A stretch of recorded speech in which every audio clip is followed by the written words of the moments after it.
ছোটবেলা থেকেই আমার অভ্যাস হয়ে গেছে ওয়েভের উল্টো দিকে হাঁটার। চারপাশে তাকাই, একদিকে ব্রাজিল আরেকদিকে আর্জেন্টিনা। হলুদ নীল আর নীল সাদা পতাকায় ফেসবুক, পাড়া, আড্ডা সব ভেসে যায়। সবাই চিল্লায়, তর্ক করে, গলা ফাটায়। মনে হয় দুনিয়ায় ফুটবল বলতে এই দুইটাই আছে। কিন্তু এই ব্রাজিল আর্জেন্টিনার মাঝখানে আমরা কিছু পাগল আছি, যারা চুপচাপ এক কোণায় দাঁড়িয়ে লাল সবুজ পতাকা ধরে রাখি। আমরা পর্তুগাল সাপোর্টার। আমাদের সংখ্যা কম, স্ট্যাটাস দিলে একটা লাইক পড়ে, কেউ পাত্তা দেয় না, কিন্তু ভালোবাসাটা কম না। কারণ আমরা সাপোর্ট করি রেজাল্ট দেখে না, প্লেয়ারের হাইপ দেখে না।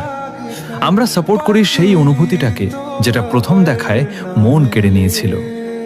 হয়তো আমরা কখনো সংখ্যায় ৪৫% বা ৪৪% হব না, হয়তো আমরা শুধু ১%ই থেকে যাব।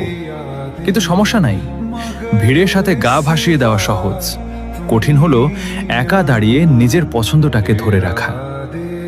আমি গর্ব করে বলি আমি পর্তুগাল, আর আমি জানি আমার মতো আরো অনেকেই আছে যারা এই ১%-এর মধ্যে আছে। তোমরা কে কে আছো এই পাগলদের দলে?